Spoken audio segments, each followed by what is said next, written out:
कर्ण के बारे में 10 रहस्य जिन्हें शायद ही आप जानते हों। कर्ण महाभारत काल के प्रमुख पात्रों में से एक हैं। कर्ण महाभारत के सर्वश्रेष्ठ धनुर्धारियों में से भी एक हैं।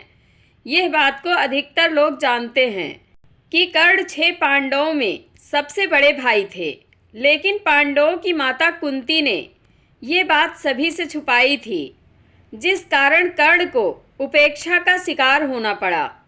उन्हें महाभारत के युद्ध में अर्जुन की टक्कर का योद्धा माना जाता है। दुर्वासा ऋषि के वरदान से कुंती ने सूर्य का आवाहन करके कौमार्य में ही कर्ण को जन्म दिया था। लोक लाज भय से कुंती ने उसे नदी में बहा दिया था। बाद में गंगा किनारे हस्तिनापुर के सारथी अधिरथ को कर्ण मिला और वह उस बालक को अपने घर ले गया। कर्ण को अधिरथ की पत्नी राधा ने पाला, इसलिए कर्ण को राधेय भी कहते हैं। कर्ण की 2 पत्नियां और 6 बच्चे थे। अंग देश के राजा कर्ण की पहली पत्नी का नाम वृषाली था और दूसरी पत्नी सुप्रिया थी। वृषाली से कर्ण के 3 पुत्र वृषसेन, सुसेन और वृषकेत हुए। वहीं सुप्रिया से भी 3 पुत्र चित्रसेन, सुशर्मा प्रसेन और भानुसेन हुए। पहला रहस्य। हालांकि यह कथा मान्यता पर आधारित है। कहते हैं कि द्रौपदी को महारथी कर्ण से प्रेम था और कर्ण को भी द्रौपदी पसंद थी। स्वयंवर में कर्ण भी गए थे। राजा द्रुपद का भीष्म से विरोध था और कर्ण भीष्म के पक्ष में थे। राजा द्रुपद ने द्रौपदी को पहले ही बता दिया था कि कर्ण एक सूत पुत्र है और यदि तुमने उन्हें पसंद किया तो जीवन भर तुम्हें एक दास की पत्नी के रूप में पहचाना जाएगा। स्वयंवर में निराश द्रौपदी ने एक कठिन निर्णय लेते हुए भरी सभा में कर्ण को एक सूत पुत्र कहकर अपमानित किया था। फिर भी चीरहरण के दौरान द्रौपदी को कर्ण से उम्मीद थी, लेकिन कर्ण ने अपने अपमान को याद कर वहां द्रौपदी की कोई सहायता नहीं की। बाद में जब भीष्म पितामह मृत्यु शैया पर लेटे थे, तब कर्ण ने उनसे कहा कि वह द्रौपदी को चाहते थे। यह बात द्रौपदी ने भी सुनी और पहली बार द्रौपदी को भी पता चला कि कर्ण भी मुझे प्रेम करते हैं। दूसरा रहस्य। दुर्योधन की पत्नी का नाम भानुमति था।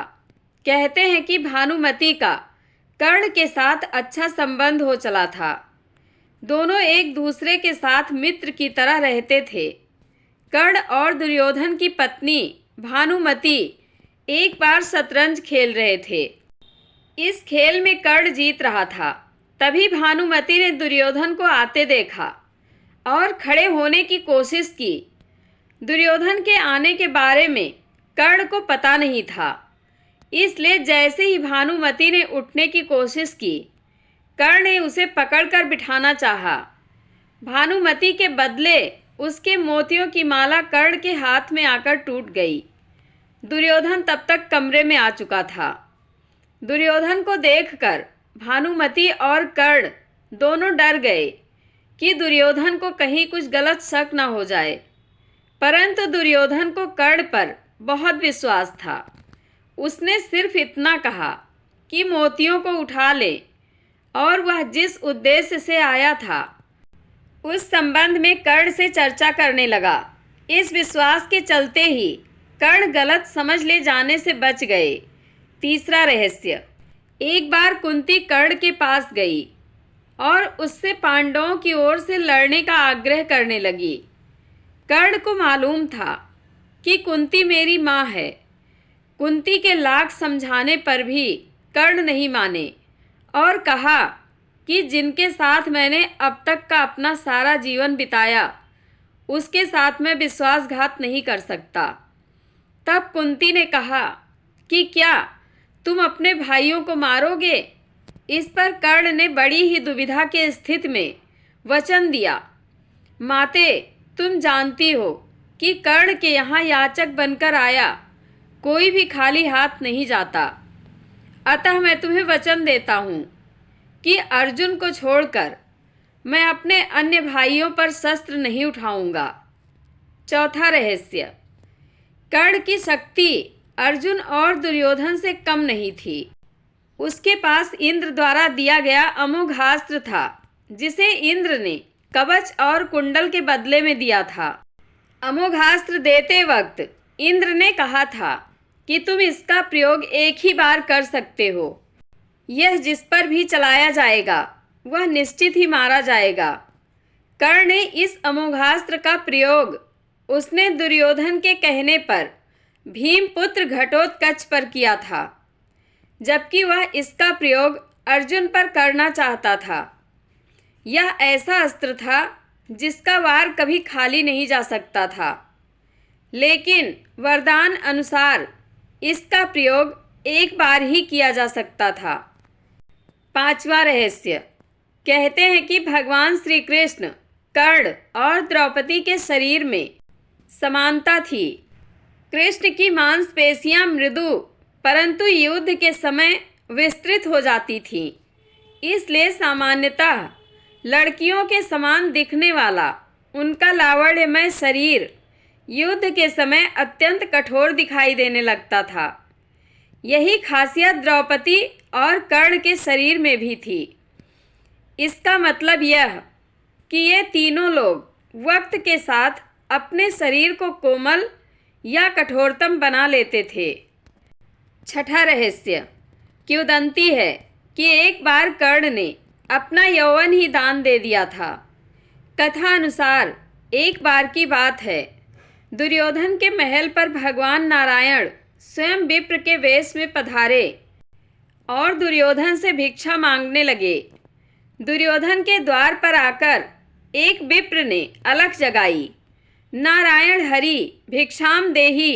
दुर्योधन ने स्वर्ण आदि देकर विप्र का सम्मान करना चाहा, तो विप्र ने कहा, राजन, मुझे यह सब नहीं चाहिए। दुर्योधन ने आश्चर्य से पूछा, तो फिर महाराज कैसे पधारे? विप्र ने कहा, मैं अपनी वृद्धावस्था से दुखी हूँ। मैं चारों धाम की यात्रा करना चाहता हूँ, जो युवावस्था के स्वस्थ शरीर के बिना संभव नहीं है। इसलिए यदि आप मुझे दान देना चाहते हैं तो यौवन दान दीजिए। दुर्योधन बोला, भगवान, मेरे यौवन पर मेरी सहधर्मिणी का अधिकार है। आज्ञा हो तो उससे पूछ आऊं। विप्र ने सिर हिला दिया। दुर्योधन अंतःपुर में गया और मुंह लटकाए लौट आया। विप्र ने दुर्योधन के उत्तर की प्रतीक्षा नहीं की। वह स्वतः समझ गए और वहां से चलते बने। उन्होंने सोचा, अब महादानी कर्ण के पास चला जाए। कर्ण के द्वार पहुंचकर विप्र ने अलख जगाई, भिक्षाम देहि।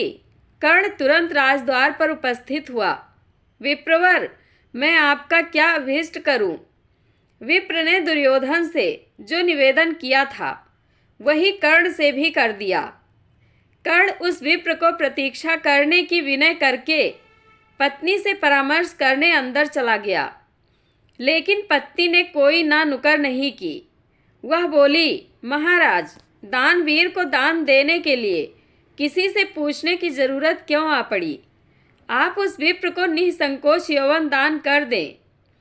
कर्ण ने अविलंब यौवन दान की घोषणा कर दी। तब विप्र के शरीर से स्वयं भगवान विष्णु प्रकट हो गए, जो दोनों की परीक्षा लेने गए थे। सातवां रहस्य। कर्ण दान करने के लिए काफी प्रसिद्ध था। कहते हैं कि कर्ण जब युद्ध क्षेत्र में आखिरी सांस ले रहा था तो भगवान कृष्ण ने उसकी दानशीलता की परीक्षा लेनी चाहिए।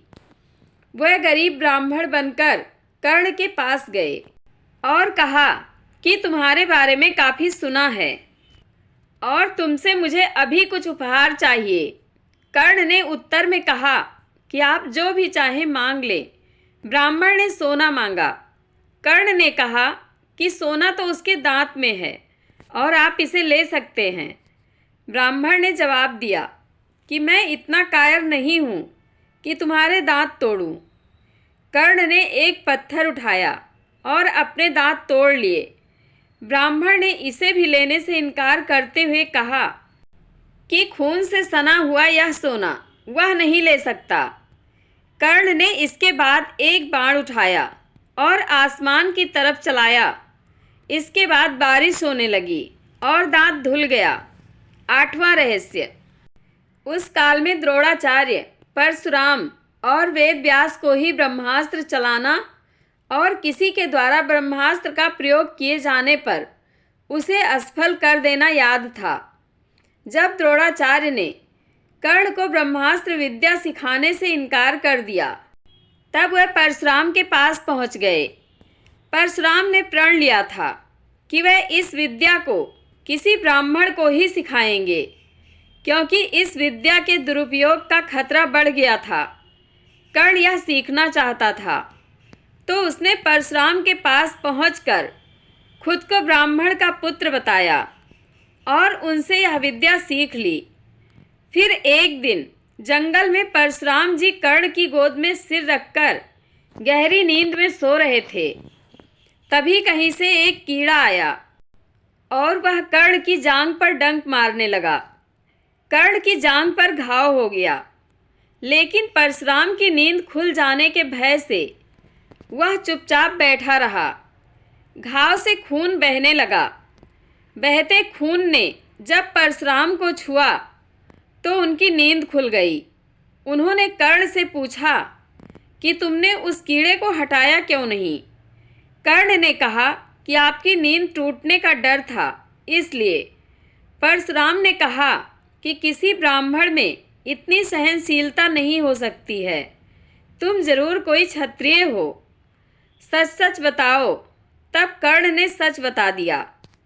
क्रोधित परशुराम ने कर्ण को उसी समय शाप दिया कि तुमने मुझसे जो भी विद्या सीखी है वह झूठ बोलकर सीखी है, इसलिए जब भी तुम्हें इस विद्या की सबसे ज़्यादा आवश्यकता होगी तभी तुम इसे भूल जाओगे। कोई भी दिव्यास्त्र का उपयोग नहीं कर पाओगे। हुआ भी यही कि कर्ण को जब ब्रह्मास्त्र की जरूरत महसूस हुई तब वह यह विद्या भूल गए। 9वां रहस्य। परशुराम जी के आश्रम से शिक्षा ग्रहण करने के बाद कर्ण वन में भटक रहे थे। इस दौरान वह शब्द भेदी विद्या सीख रहे थे। एक दिन जब वह इस विद्या का अभ्यास कर रहे थे, तब उन्होंने एक गाय के बछड़े को अन्य वन्य पशु समझकर शब्द भेदी बाण चला दिया और उस बाण से बछड़ा मारा गया। तब उस गाय बछड़े के स्वामी ब्राह्मण ने कर्ण को शाप दे दिया कि जिस प्रकार उसने एक असहाय बछड़े को मारा है, वैसे ही एक दिन वह भी तब मारा जाएगा जबकि वह खुद को असहाय महसूस करेगा और जब उसका सारा ध्यान अपने शत्रु से कहीं अलग किसी और काम पर होगा। हुआ भी यही था कि जब कर्ण का अर्जुन से घोर युद्ध चल रहा था, तब उसके रथ का पहिया बार बार भूमि में धंस जाता था और वह उसे निकालकर फिर से युद्ध करने लगता था। ऐसे समय में जब फिर से उसके रथ का पहिया भूमि में धंस गया, तब वह फिर से उसे निकालने लगा और उसे उस समय घबराहट भी हो रही थी। वह उसका सारा ध्यान युद्ध के अलावा पहिए पर चला गया था। वह खुद को असहाय महसूस कर रहा था। ऐसे मौके का लाभ उठाकर अर्जुन ने कर्ण को मार दिया।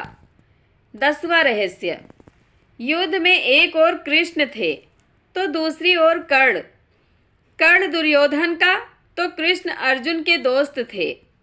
यदि युद्ध में कर्ण को असहाय स्थिति में देखकर नहीं मारा जाता तो अर्जुन की क्षमता नहीं थी कि वह कर्ण को मार देते। कृष्ण की नीति के तहत ही कर्ण का विवाह द्रौपदी से होने से रोक दिया। कृष्ण ने ही अपनी नीति से उनके कवच कुंडल हथियाए और इंद्र द्वारा दिया गया एकमात्र अचूक अमोघ अस्त्र जो वह अर्जुन पर चलाना चाहता था, वह घटोत्कच पर चलवाया गया। वो कृष्ण ही थे जिन्होंने ऐन वक्त पर नीति के तहत ही कर्ण को यह बताया था कि कुंती तुम्हारी माँ है, लेकिन युधिष्ठिर और अर्जुन को यह बात ज्ञात नहीं थी कि कर्ण हमारा बड़ा भाई है। यदि युधिष्ठिर को यह पता चलता कि कर्ण मेरा बड़ा भाई है तो वह राजपाट की लड़ाई नहीं लड़ते, बल्कि कर्ण को ही राजा बनाने की लड़ाई लड़ते। जय श्री कृष्ण। आप लोगों को यह कथा कैसी लगती है कमेंट बॉक्स में अपनी राय अवश्य दें। धन्यवाद।